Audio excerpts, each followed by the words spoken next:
Bismillahirrahmanirrahim. Assalamualaikum warahmatullahi wabarakatuh. Perkenalkan, nama saya Titi Rianto. Saya di sini akan mempresentasikan mengenai isi Undang-Undang Cipta Kerja.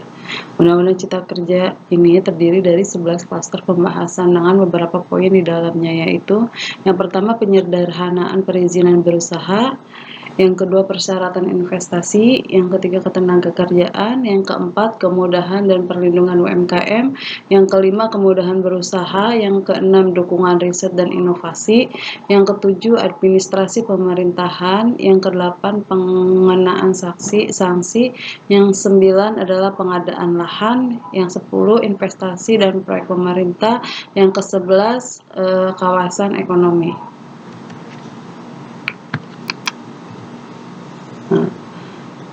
Di sini saya akan menjelaskan kelebihan Undang-Undang Cipta Kerja. Yang pertama yaitu klaster usaha dan investasi.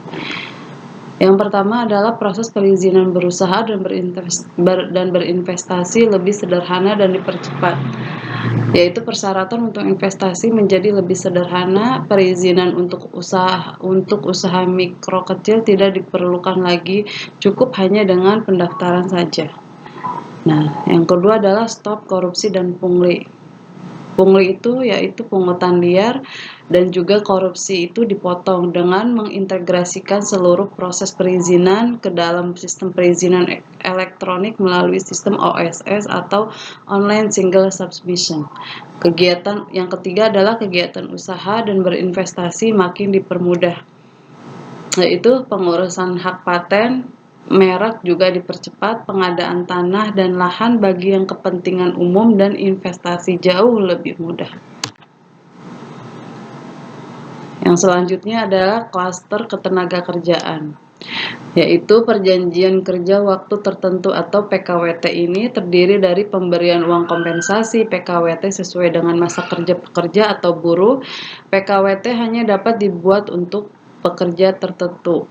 Yang selanjutnya adalah alih daya atau outsourcing. Yang pertama, pekerja buruh pada perusahaan alih daya tetap mendapatkan perlindungan atas hak-haknya. Yang kedua, pekerja atau buruh tetap dijamin kelangsungan kerja dan hak-haknya jika terjadi pergantian perusahaan atau alih daya. Yang selanjutnya yaitu upah minimum atau UM. Pertama itu UM wajib ditetapkan di tingkat provinsi atau UMP, sedangkan UM kabupaten atau kota dapat ditetapkan dengan syarat tertentu. Yang kedua, kenaikan UM dipertimbangkan lewat pertumbuhan ekonomi menurut daerah masing-masing. Tenaga kerja asing atau TKA. TKA hanya untuk jabatan tertentu dan waktu tertentu dan harus punya kompetensi tertentu juga. Kemudian rencana penggunaan tenaga kerja asing atau RPTKA hanya untuk TKA ahli saja. Nah, selanjutnya adalah pesangon. Pekerja atau buruh yang mengalami PHK tetap mendapatkan uang pesangon, uang penghargaan masa kerja, dan uang pengganti hak sesuai peraturan. Selanjutnya, pekerja atau buruh yang mengalami PHK akan mendapatkan kompensasi PHK 20 kali upah atau gaji. Yang selanjutnya, jaminan kehilangan pekerjaan atau JKP. Ini tidak mengurangi manfaat jaminan kecelakaan kerja atau JKK, jaminan kematian atau JKM, jaminan hari tua atau JHT, dan jaminan pensiun atau JP. Yang terakhir adalah waktu kerja. Selanjutnya, klaster UMKM dan koperasi. Yang pertama, perizinan tunggal bagi UMK dengan melakukan pendaftaran melalui OSS (Online Single Submission). Yang kedua adalah intensif dan kemudahan bagi usaha menengah dan besar yang bermitra dengan UMK. Yang ketiga, pengelolaan terpadu UMK melalui sinergi dengan pemangku kepentingan. Yang terakhir yaitu intensif fiskal dan pembiayaan untuk pengembangan dan pemberdayaan UMKM. Nah, apa sih kekurangan Undang-Undang Cipta Kerja? Nah, di sini ada kekurangannya dalam klaster ketenagakerjaan. Yang pertama, gubernur dapat menetapkan UMK. Nah, kata dapat ini harus dihapuskan sebab dengan menggunakan kata dapat maka artinya UMK bisa ditetapkan dan bisa juga tidak. Yang kedua yaitu kenaikan upah yang tidak jelas. Kenaikan upah minimum yang tidak jelas karena berdasarkan inflasi, pertumbuhan ekonomi, dan variabel indeks tertentu. Yang ketiga yaitu pasal baru keadaan ekonomi. Pasal baru yang mengatur dalam keadaan ekonomi dan keadaan ketenagakerjaan tertentu. Formula kenaikan upah minimum bisa saja berubah sewaktu-waktu. Yang keempat yaitu dihapusnya upah minimum sektoral. Nah, ini akan berdampak pada penghasilan menurun, upah stagnan, dan menurutnya daya beli pekerja.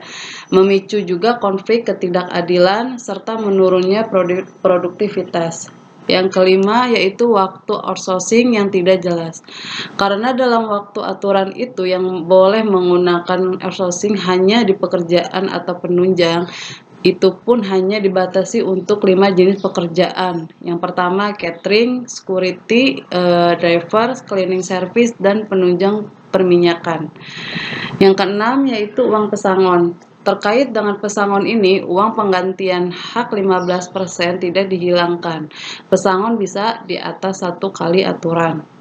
Yang ketujuh adalah karyawan kontrak. Terkait karyawan kontrak ini, periode karyawan kontrak ini sangat dibatasi. Apa yang seharusnya dilakukan? Nah, dari penjabaran antara kelebihan dan kekurangan, berikut pendapat dan kesimpulan dari saya yaitu pertama, undang-undang haruslah mempresentasikan maksud dari pembuatan undang-undang. Jika dibentuk sedemikian rumit, maka hal ini tertentu akan memberatkan masyarakat untuk mengerti. Terlebih negara mensyaratkan bahwa setiap orang dianggap tahu hukum. Yang kedua yaitu agar dilakukan penyempurnaan regulasi, penyusunan peraturan perundang-undangan untuk mengakomodir keberadaan Omnibus Law. Yang ketiga yaitu perlu untuk dilakukan legal audit untuk memperbaiki substansi Undang-Undang Cipta Kerja untuk menetapkan dan mengembangkan keterbukaan dan partisipasi publik dalam penyusunan peraturan dan kebijakan. Yang selanjutnya adalah judicial review atau hak uji materi. Penting dalam memberikan perlindungan hak-hak kontribusional warga Indonesia dengan mempertimbangkan tujuan dan harapan usulan dan pembahasan Undang-Undang Cipta Kerja dalam memberikan kemudahan berinvestasi. Legislatif review. Langkah ini dapat dilakukan untuk mengatasi masalah Undang-Undang Cipta Kerja jika semua pembentuk undang-undang atau DPR dan Presiden sepakat melakukan proses perubahan terkait dengan masalah-masalah yang muncul dalam Undang-Undang Cipta Kerja, terutama masalah pengetikan. Yang terakhir adalah perlu mengakselerasi. Sekian dari saya, presentasi dari saya, kurang lebihnya mohon maaf. Wassalamualaikum warahmatullahi wabarakatuh.